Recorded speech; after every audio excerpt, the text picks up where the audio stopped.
consensuel, mais toujours autour de choses extrêmement spécifiques, quoi de plus spécifique que des personnages que tu croises sur ton chemin. Et j'aimerais bien que tu élabores ça, peut-être toi et Charles aussi, parce qu'une grosse partie de ce bouquin, c'est aussi ça. Hein, ce sont des campagnes, ce sont des histoires très très spécifiques. Merci Bernard. Tout d'abord, deux petites choses. Je crois qu'on a trop parlé de relations de sexuelles, de tissus. Le livre n'est pas du tout un livre sexuel, pour l'amour du ciel. C'est un livre sur les idées. Les idées sont intangibles, elles ne sont pas sexuelles, elles sont dans l'esprit. Et les idées sont supposées apporter du bonheur aux êtres humains. Le message est celui-là.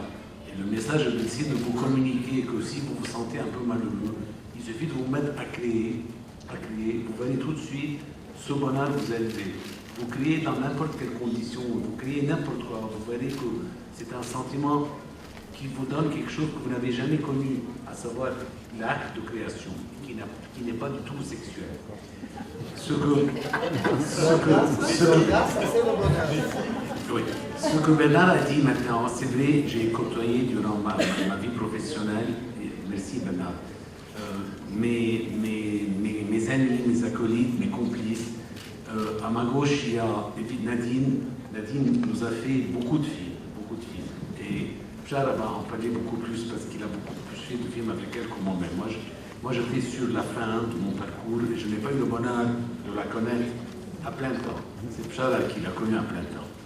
Mais Charles a commencé très jeune et avec ce que nous avons créé dans cette institution, ce culte, cette culture de l'idée, Pshara et Malik Reib qui est là, et Daniel qui est là, et je crois qu'il y en a d'autres qui sont là, ont pris le chemin en marche et sont devenus tous des vedettes internationales.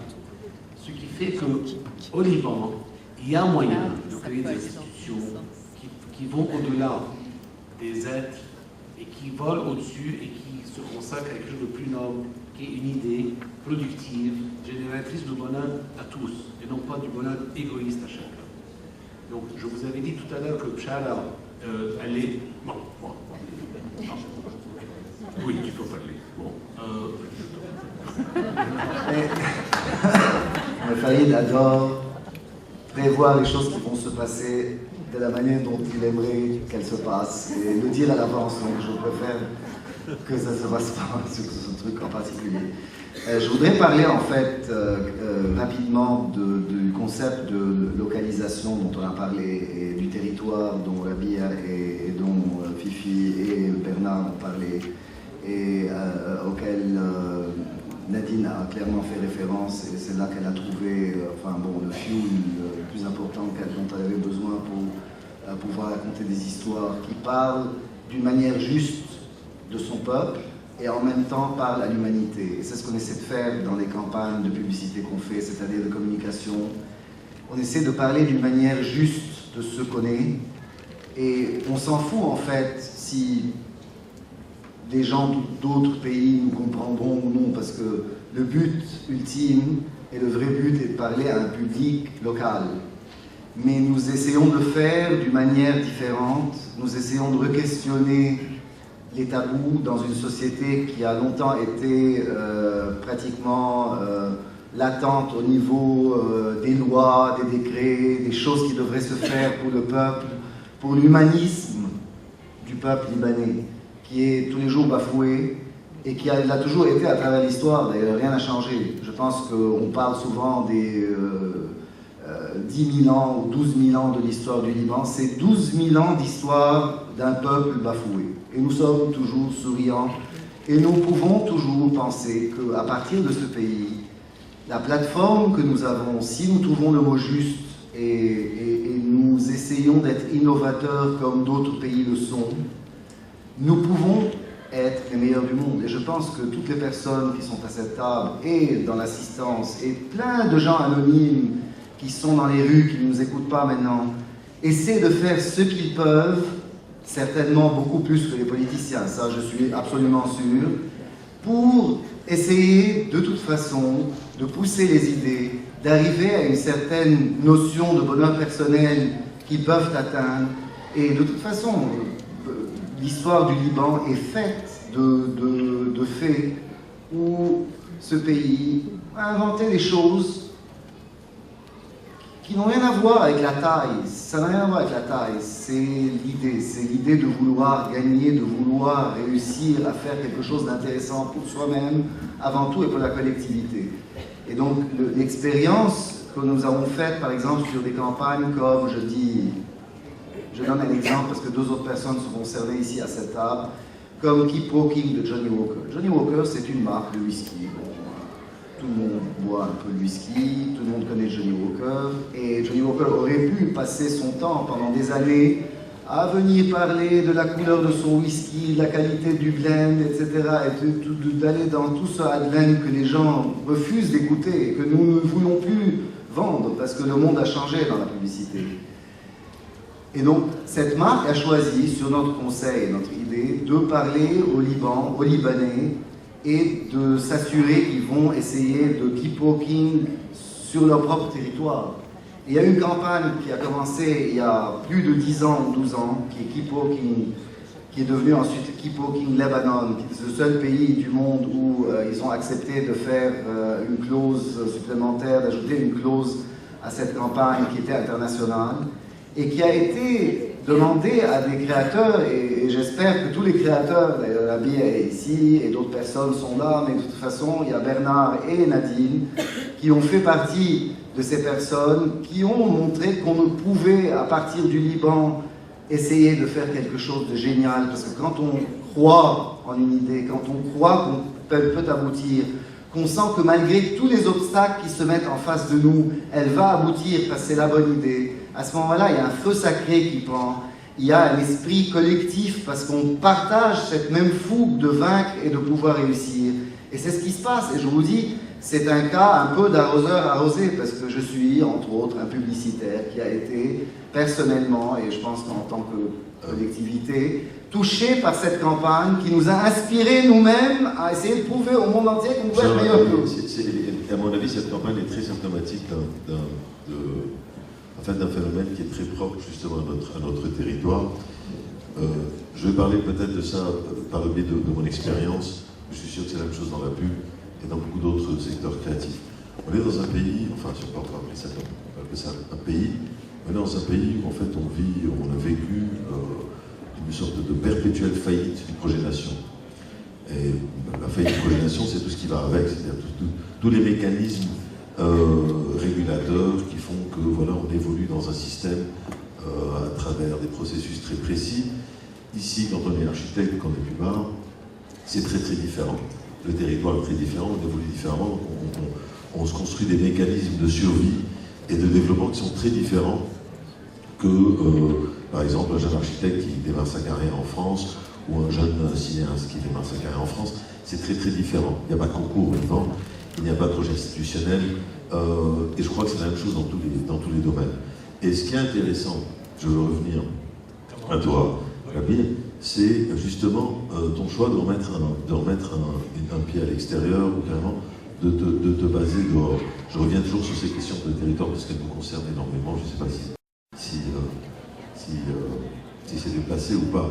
Mais c'est une question que je me suis très souvent posée. Je suis sûr que Farid se l'est posée peut-être quelque part, peut-être au début de la guerre. Tu n'en parles pas dans ton bouquin. Mais cette question, au moment de se dire, on évolue dans un territoire très instable, qui ne nous fournit pas le strict minimum de sécurité ou des filets de sécurité qui nous permettent quelque part de bâtir et de poser des jalons et d'évoluer de manière linéaire, un peu plus linéaire comme ça se passe en Occident. Ici, c'est extrêmement différent. Tout peut péter du jour au lendemain, et même ta manière d'évoluer et de construire ton parcours lorsque tu travailles localement est très très différente. Donc comment est-ce que ça se passe quand tu poses un pied dehors? Je vais te répondre rapidement. Nous avons eu beaucoup de chance parce que nous avons connu avant le monde entier ce qu'on appelle le chaos et l'incertitude. Nous avons appris à travers la révolution et les guerres libanaises à manager, à gérer le chaos. Et nous sommes devenus un modèle que le monde a envie. Parce que dans un pays qui est un pays très instable et très dangereux, nous arrivons quand même à survivre, à ne pas émigrer en masse, à continuer à produire. Et je pense que le Liban devient un modèle. D'ailleurs, c'est le thème que je vais reprendre dans une de mes prochaines présentations. comment je tourne le chaos et l'incertitude en chaos et créativité. Mais là, j'aimerais beaucoup que Rabih, qui, quand je lui ai parlé il y a 2 jours avant cette réunion, et il m'a dit quel âge il avait, j'ai été absolument ébloui par le fait qu'il parlait comme un homme très mûr, et pour moi, il représente la jeunesse libanaise. Et nous sommes très concernés de voir que la créativité est ancrée dans la jeunesse libanaise. Et pour moi, quelqu'un comme Rabih ou comme Nadine représente notre futur à tous. Donc, Rabih, pourrais-tu parler un peu de ce que tu fais, toi, pour les jeunes au Liban? Avant de parler de ce que je fais, je réponds rapidement à la question de Bernard. Quand tu disais que... C'était quoi déjà là? C'est ton rapport. Oui. Pardon. À partir du moment où tu peux te poser à pied dehors, tu réponds à des conditions, à une manière de faire qui est très très différente. Je ne fais pas de jugement qualitatif, mais c'est carrément d'autres procédés, d'autres stratégies, d'autres manières d'opérer. Aujourd'hui, de base à Paris, évidemment, tu es une carrière internationale avant d'aller à Paris, à mon avis. Ce n'est pas ton adresse parisienne qui fait de toi un créateur international. Mais il y a certainement une organisation dont je profite qui m'aide à faire mon travail. Mais on a quand même, comme on parle que des choses positives aujourd'hui, donc parlons de ce pays en tant qu'un pays extraordinaire et positif. Étant très petit, c'est un peu le syndrome du complexé et du petit et de toujours paraître. Et j'ai toujours eu l'impression, parce qu'à chaque fois on se dit, mais ces Libanais, ils sont brillants partout, ils sont brillants. Tout d'un coup, parce qu'on n'a rien chez nous. On est un tout petit pays, il faut, quand on arrive, quand on veut partir, il faut être très bien pour partir. Et on a aussi la chance d'être tellement immunisé contre toutes les crises et tous les problèmes, que quoi qu'il arrive, quand un Français s'évanouit devant quelque chose, nous, c'est rien, on l'a vu tous les jours, ou n'importe quel Européen ou quel Américain, on est prêt à faire face à des problèmes. Donc déjà ça nous aide énormément. Après, je crois que la situation du pays et même son histoire, si on veut toujours être les descendants des Phéniciens, les Phéniciens sont toujours partis pour faire des affaires ailleurs. On n'est jamais resté dans ce pays. Ce pays a toujours été un espèce de berceau. On est né ici, on est pomponné, on est préparé, et pof, on est renvoyé pour pouvoir faire autre chose ailleurs, avec ce qu'on a à dire, avec ce qu'on a vécu ici, avec ce qu'on a appris ici. Et puis, on parle aussi, quand tu dis pourquoi on peut réussir plus à Paris, notamment dans la mode, plus qu'au Liban, c'est parce qu'on a à Paris, bon, c'est un pays déjà stable, et puis il y a une industrie autour, il y a un environnement qui va aider cette création à être présente. Moi, j'ai toujours été en admiration devant le métier de la pub au Liban depuis que je regardais la télévision et que je regarde les pubs, et vous êtes mes héros, messieurs, parce que je regardais toujours ces pubs qui étaient extraordinaires. Et puis, on voit que le métier de la pub est évolué au Liban parce qu'il y a une industrie autour, parce que vous avez pu, depuis des années, créer autour de vous des gens qui fabriquent votre création. Parce qu'une création est géniale, mais il faut la fabriquer, il faut la faire. Et mon but, après, ayant vu ce qui se passe à Paris, mon but, c'est, au Liban, on se dit, si on veut que ces créateurs, je parle de la mode, si on veut que ces créateurs évoluent bien et que ce pays devienne un vrai pays de mode, il faut que l'industrie autour fonctionne. Et aujourd'hui, c'est tout mon but en créant cette fondation et en aidant les jeunes créateurs, c'est qu'à côté aussi, on va pouvoir créer aussi des lieux pour fabriquer cette création-là. Sinon, elle ne sert à rien. Sinon, c'est juste des idées qui sont envoyées en l'air et on n'en profite pas. Merci d'accord.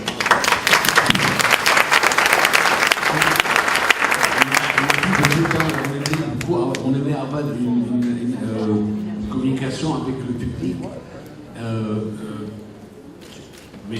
Mais docteur, je vais passer le micro à docteur Azouli. Mais tout de suite après, nous allons communiquer avec la salle et voir si des questions ou si d'aucuns d'entre vous ont trouvé du bonheur à travers leur idées dans leur domaine, qui n'ont rien à voir avec le nôtre. Juste un mot. pour insister sur l'importance de l'attente dont a parlé Nadine Labaqué en nous parlant de ces deux films. L'attente est un phénomène absolument primordial pour pousser celui qui attend à créer. Une histoire que raconte Roland Barthes, un mandarin amoureux d'une courtisane, amoureux fou d'une courtisane. Elle lui dit, tu m'attends pendant 100 jours assis sur ta chaise en dessous de mon balcon et tu ne bouges pas. Et au 100e jour, je me donne à toi. Il a attendu. Il s'est mis à attendre. Et au 99e jour, il est parti. Il est parti alors qu'elle aurait pu se donner la vie. Pourquoi? Parce que pendant tous ces jours, il n'a fait que produire, imaginer, fantasmer. Donc c'est absolument capital. Écoutez, avec Dr Azouri, on reprend toujours sur le sexe. Donc on va parler d'autre chose. Quelqu'un a-t-il envie de donner un avis sur ce sujet? Le sexe. Il faut passer à la question sexuelle. Et monsieur là-bas. Ça va? Je vous présente Tarek Chemani. Ça va? Blogueur et conférencier aux universités. Peut-être ma question s'adresse surtout à monsieur Chab. En présence de la crème de notre élite créative, comment on peut démocratiser cette notion du bonheur? C'est-à-dire comment monsieur et madame tout le monde, qui s'abnèguent cette notion de bonheur, vu que mon idée n'est pas intéressante, j'ai pas le succès de madame Levaquet et je passe, comment ces personnes-là vont se sentir qu'ils sont impliqués dans cette notion-là? Je vais prendre d'autres questions et vous répondre en une fois. Monsieur là-bas, oui. Serge. Ça a été un plaisir d'entendre les interlocuteurs parler chacun. Ça a été un plaisir d'entendre